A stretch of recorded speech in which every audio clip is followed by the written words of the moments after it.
ओम शांति। आज 12 फरवरी 2026 के प्यारे बाप दादा के अनमोल मधुर वाक्य हैं। आज की मुरली के सार में भोलेनाथ बाबा ने स्मृति दिलाई कि इस समय सब तमो प्रधान हैं। इनको कयामत का समय कहा जाता है। सब मनुष्य जैसे मरे पड़े हैं। सबकी आत्मा की ज्योति उजाई हुई है। अभी बाप आते हैं सबको जगाने। बच्चे जो काम चिता पर बैठ भस्म हो गए हैं, उनको ज्ञान अमृत की वर्षा से जगाई साथ ले जाते हैं। फिर स्पष्ट करते हुए कहा कि कहते हैं ईश्वर ही दुख सुख देते हैं। बाप समझाते हैं मैं कभी बच्चों को दुख नहीं देता हूँ। मेरा नाम ही है दुख हरता सुख करता। मनुष्यों की यह भूल है जो कह देते ईश्वर दुख सुख देते। बाबा कहे वास्तव में तो यह तुम्हारे कर्मों की देन है। सुख भी कर्मों अनुसार मिलता है, दुख भी कर्मों अनुसार मिलता है। फिर कहा कि गुरु नानक जी ने भी बाप की महिमा में कहा है कि एक ओंकार निराकार कर्ता पुरख सतनाम, वह सदैव सच बोलने वाला है। बाप ही सत्यनारायण की कथा सुनाते हैं। वही अमर कथा है, उसको ही तिजरी की कथा कहा जाता है। बाबा कहे अभी तुमको तीनों का भावार्थ समझ में आता है। अमर कथा है जिससे तुम अमर लोक में जाते हो। सत्यनारायण की कथा से तुम नर से नारायण बनते हो। तिजरी की कथा से तुमको ज्ञान का तीसरा नेत्र मिलता है। और साथ में अलौकिक संबंध की स्मृति दिलाई कि शिव बाबा है अविनाशी सलोना साजन, सबको दुख से छुड़ाई पवित्र बनाई घर ले जाते हैं। जैसे शादी कर जब घर आते हैं तो पहले होता है घोट पति, फिर पीछे ब्राइड पत्नी होती है, फिर सारी बारात होती है। तो बाबा कहे शिव की बारात में भी ऐसे ही होता है। पहले शिव बाबा होते हैं, फिर नंबरवार पुरुषार्थ अनुसार पूरी बारात होती है। और बाबा कहे माला भी ऐसे होती है। सुनते हैं आज के अनमोल मधुर महावाक्य। आज बाबा कहे मीठे बच्चे, यह कयामत का समय है। रावण ने सबको कब्र दाखिल कर दिया है। बाप आए हैं अमृत वर्षा कर साथ ले जाने। आज मुरली से प्रश्न है, शिव बाबा को भोला भंडारी भी कहा जाता है, क्यों? उत्तर में बाबा कहे क्योंकि शिव भोलानाथ जब आते हैं तो गणिकाओं, अहिल्याओं, कुब्जाओं का भी कल्याण कर उन्हें विश्व का मालिक बना देते हैं। आते भी देखो पतित दुनिया और पतित शरीर में है, तो भोला हुआ ना। भोले बाप का डायरेक्शन है कौन सा? मीठे बच्चे अमृत पियो, विकारों रूपी विष को छोड़ो। आज मुरली में गीत बजा, दूर देश का रहने वाला आया देश पर आए। ओम शांति। रूहानी बच्चों ने गीत सुना, अर्थात रूहों ने इस शरीर के कान कर्म इंद्रियों द्वारा गीत सुना। दूर देश के मुसाफिर आते हैं, तुम भी मुसाफिर हो ना। बाबा कहे तुम भी मुसाफिर हो ना। जो भी मनुष्य आत्माएं हैं वह सब मुसाफिर हैं। आत्माओं का कोई भी घर नहीं है। आत्मा है निराकार। निराकारी दुनिया में रहने वाली निराकारी आत्माएं हैं। उसको कहा जाता है निराकारी आत्माओं का घर, देश व लोक। इनको जीव आत्माओं का देश कहा जाता है। बाबा स्पष्ट कर रहे हैं कि आत्मा का इस दुनिया में कोई घर नहीं है। शरीर में आती है, पार्ट बजाती है और चली जाती है। असल आत्मा का घर परम धाम है। बाबा कहे ऐसे नहीं कि आत्मा का कोई रूप नहीं है। रूप भी है जरूर, नाम भी है। इतनी छोटी आत्मा कितना पार्ट बजाती है इस शरीर द्वारा। हर एक आत्मा में पार्ट बजाने का कितना रिकॉर्ड भरा हुआ है। बाबा कहे कितना विशाल रिकॉर्ड होगा जो इतने जन्मों का आत्मा के अंदर रिकॉर्ड भरा हुआ है। बाबा कहे रिकॉर्ड एक बार भर जाता है, फिर कितना बार भी रिपीट करो वही चलेगा। वैसे आत्मा भी इस शरीर के अंदर रिकॉर्ड है, जिसमें 84 जन्मों का पाठ भरा हुआ है। जिसे बाप निराकार है, वैसे आत्मा भी निराकार है। कहाँ कहाँ शास्त्रों में लिख दिया है वह नाम रूप से न्यारा है परमात्मा, परंतु नाम रूप से न्यारी कोई वस्तु होती नहीं। आकाश भी पोलार है। नाम तो है ना आकाश, बिगर नाम कोई चीज होती नहीं। तो कहने का भावार्थ है कि दुनिया में कोई भी ऐसी वस्तु नहीं जिसका नाम ना हो। बाबा कहे बिगर नाम कोई चीज होती नहीं। मनुष्य कहते हैं परम पिता परमात्मा। अब दूर देश में तो सब आत्माएं रहती हैं, यह साकार देश है। इसमें भी दो का राज्य चलता है, राम राज्य और रावण राज्य। आधा कल्प है राम राज्य, आधा कल्प है रावण राज्य। बाप कभी बच्चों के लिए दुख का राज्य थोड़े ही बनाएंगे। आते हैं तो जरूर सुख देने के लिए आते हैं ना। कहते हैं ईश्वर ही सुख दुख देते हैं। बाप समझाते हैं मैं कभी बच्चों को दुख नहीं देता हूँ। मेरा नाम ही है दुख हरता सुख करता। यह मनुष्यों की भूल है, ईश्वर कभी दुख नहीं देंगे। बाबा कहे इस समय है ही दुख धाम। आधा कल्प रावण राज्य में दुख ही दुख मिलता है, सुख की रत्ती नहीं। सुख धाम में फिर दुख होता ही नहीं। बाप स्वर्ग की रचना रचते हैं। अभी तुम हो संगम पर। इनको नई दुनिया तो कोई भी नहीं कहेंगे। नई दुनिया का नाम ही है सतयुग। वही फिर पुरानी दुनिया होती है, तो उनको कलयुग कहा जाता है। नई चीज अच्छी और पुरानी चीज खराब दिखाई देती है, तो पुरानी चीज को खलास किया जाता है। बाबा कहे मनुष्य विष को ही सुख समझते हैं। गाया भी जाता है अमृत छोड़ विष काहे को खाए। फिर कहते हैं तेरे भाने सर्व का भला। आप जो आकर करेंगे उससे भला ही होगा। नहीं तो रावण राज्य में मनुष्य बुरा काम ही करेंगे।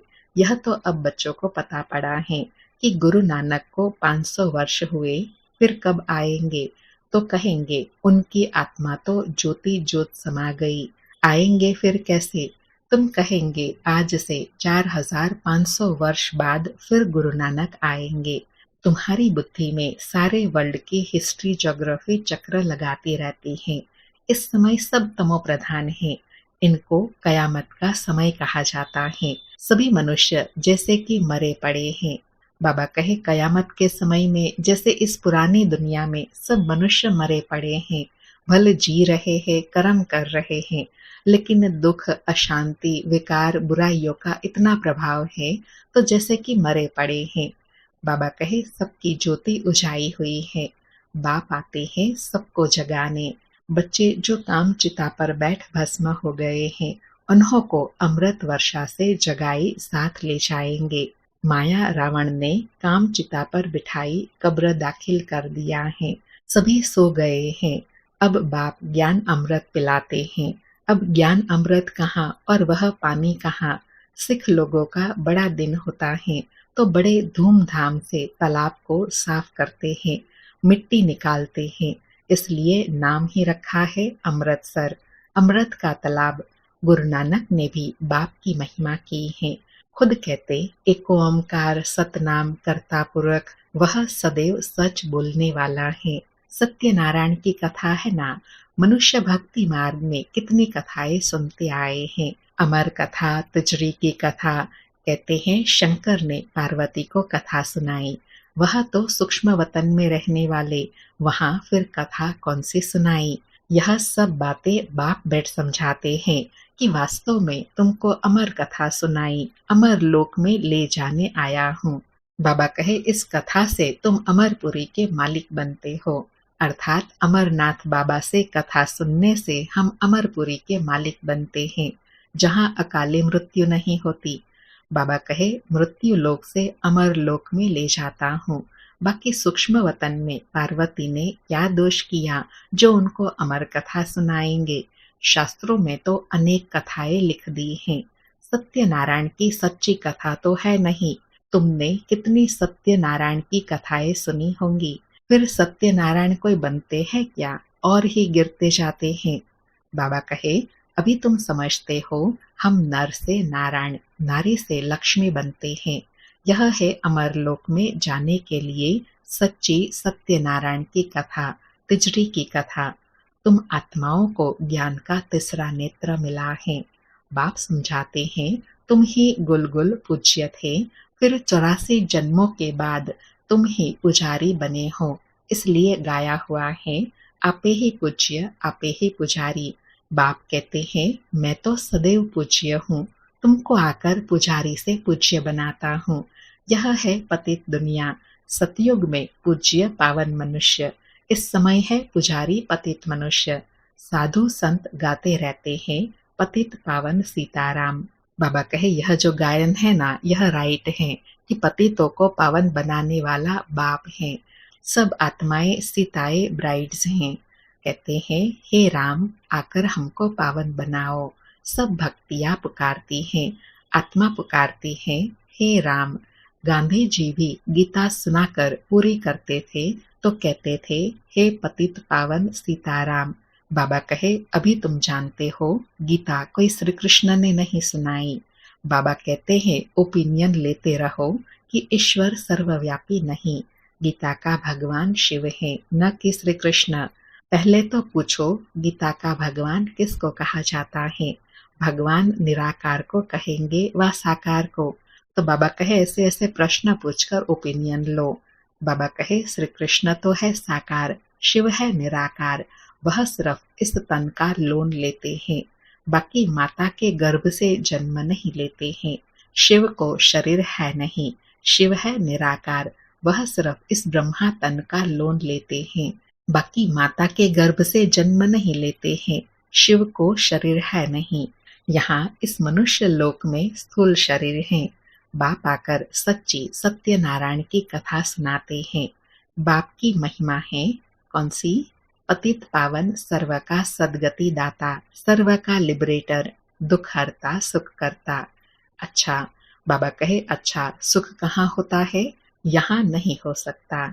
सुख मिलेगा दूसरे जन्म में, जब पुरानी दुनिया खत्म हो और स्वर्ग की स्थापना हो जाएंगी। अच्छा, बाबा कहे अच्छा लिबरेट किससे करते हैं? रावण के दुखों से। यह तो दुखधाम है ना। अच्छा, फिर गाइड भी बनते हैं। यह शरीर तो यहाँ खत्म हो जाता है, बाकी आत्माओं को ले जाते हैं। बाबा कहे गाइड कहा जाता है ना, तो किसको गाइड करते हैं?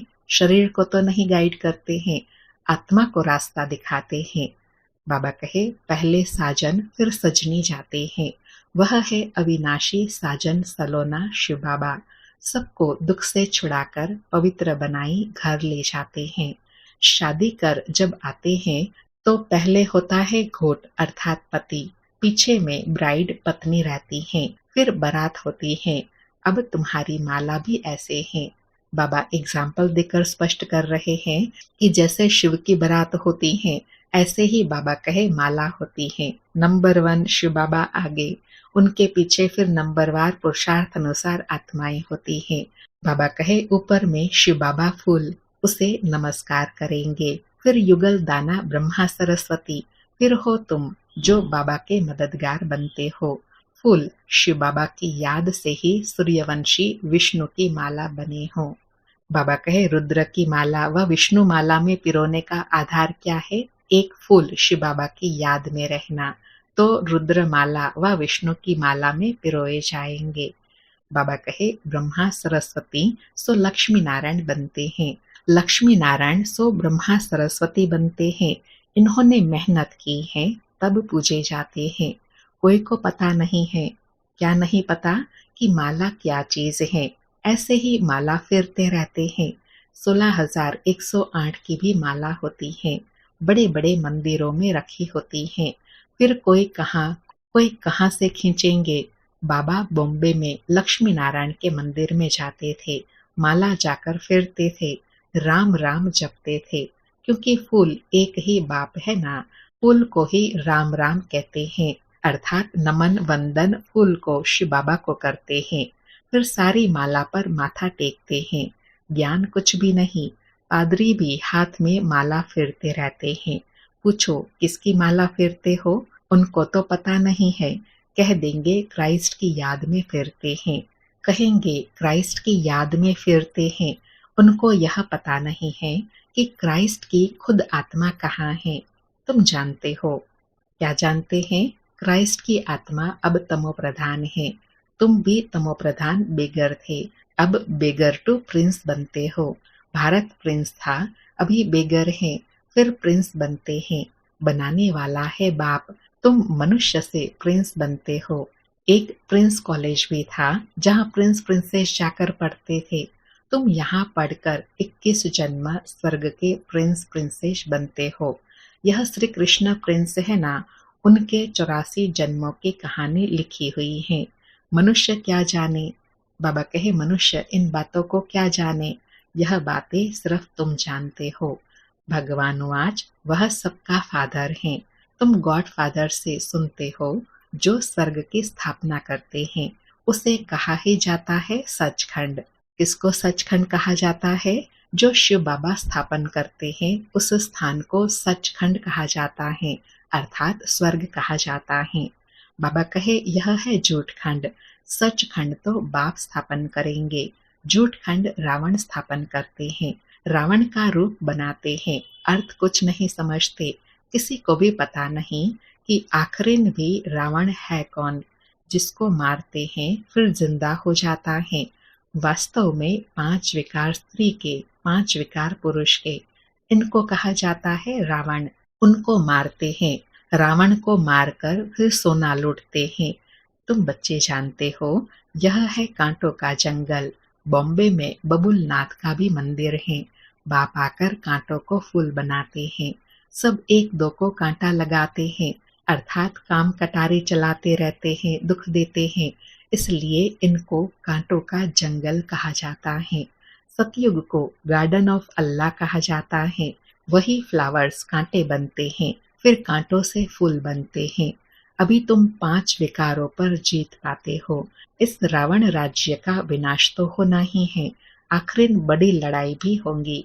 सच्चा सच्चा दशहरा भी होना है। बाबा कहे ये दशहरा तो हर वर्ष आता है, लेकिन सच्चा सच्चा दशहरा भी होना है। कब होगा? जब सब कमजोरियां, बुराइयां, अवगुण, विकार समाप्त हो जाएंगे, नई दुनिया आ जाएंगी। बाबा कहे रावण राज्य ही खलास हो जाएगा, फिर तुम लंका लूटेंगे, अर्थात राज्य करेंगे। तुमको सोने के महल मिल जाएंगे। अभी तुम रावण पर जीत प्राप्त कर स्वर्ग के मालिक बनते हो। बाबा सारे विश्व का राज्य भाग्य देते हैं, इसलिए इनको शिव भोला भंडारी कहते हैं। गणिकाए, अहिल्याए, कुब्जाए, सबको बाप विश्व का मालिक बनाते हैं। कितना भोला है, अर्थात बाबा स्टेटस को, नेम फेम को नहीं देखते हैं। बाबा तो बच्चों की भावनाओं को देखते हैं, इसलिए उनको भोलानाथ कहा जाता है। आते भी है पतित दुनिया, पतित शरीर में। बाकी जो स्वर्ग के लायक नहीं है वह विष पीने छोड़ते ही नहीं। बाप कहते हैं बच्चे अभी यह अंतिम जन्म पावन बनो। यह विकार तुमको आदि मध्य अंत दुखी बनाते हैं। क्या तुम इस एक जन्म के लिए विष पीना नहीं छोड़ सकते हो? बाबा कहे मैं तुमको अमृत पिलाकर अमर बनाता हूँ, फिर भी तुम पवित्र नहीं बनते हो। विष बिगर, सिगरेट शराब बिगर रह नहीं सकते हो। मैं बेहद का बाप तुमको कहता हूँ। क्या कहते हैं? बच्चे इस एक जन्म के लिए पावन बनो तो तुमको स्वर्ग का मालिक बनाऊंगा। पुरानी दुनिया का विनाश और नई दुनिया की स्थापना करना यह बाप का ही काम है। बाबा आया हुआ है सारी दुनिया को दुख से लिबरेट कर सुख धाम, शांति धाम में ले जाने। अभी सब धर्म विनाश हो जाएंगे। एक आदि सनातन देवी देवता धर्म की फिर से स्थापना होती है। ग्रंथ में भी परम पिता परमात्मा को अकाल मूर्त कहते हैं। बाप है महाकाल, कालों का काल। वह काल तो एक दो को ले जाएंगे, मैं तो सभी आत्माओं को ले जाऊंगा, इसलिए महाकाल कहते हैं। बाबा स्पष्ट कर रहे हैं कि मुझे महाकाल क्यों कहते हैं, क्योंकि वो काल तो 1, 2, 10, 15 को ले जाता है, लेकिन शिव बाबा महाकाल आते हैं तो सभी आत्माओं को अपने साथ ले जाते हैं। बाप आकर तुम बच्चों को कितना समझदार बनाते हैं। अच्छा, मीठे मीठे सिक्की लधे बच्चों प्रति माता पिता बाप दादा का याद प्यार और गुड मॉर्निंग। रूहानी बाप की रूहानी बच्चों को नमस्ते। हम रूहानी बच्चों की रूहानी माता पिता बाप दादा को याद प्यार, गुड मॉर्निंग और नमस्ते नमस्ते। सारी मुरली से धारणा के लिए सार है। पहला पॉइंट, इस अंतिम जन्म में विष को त्याग, अमृत पीना और पिलाना है, पावन बनना है, कांटों को फूल बनाने की सेवा करनी है। दूसरा पॉइंट, विष्णु के गले की माला का दाना बनने के लिए बाप की याद में रहना है। पूरा पूरा मददगार बन बाप समान दुख हरता सुख करता बनना है। आज बाबा का वरदान है, अपनी अलौकिक रूहानी वृत्ति द्वारा सर्व आत्माओं पर अपना प्रभाव डालने वाले मास्टर ज्ञान सूर्य भव। स्पष्टीकरण है, जैसे कोई आकर्षण करने वाली चीज आसपास वालों को अपने तरफ आकर्षित करती है, सभी का अटेंशन जाता है, वैसे जब आपकी वृत्ति अलौकिक रूहानियत वाली होंगी तो आपका प्रभाव अनेक आत्माओं पर स्वतः पड़ेगा। अलौकिक वृत्ति अर्थात न्यारे और प्यारेपन की स्थिति स्वतः अनेक आत्माओं को आकर्षित करती है।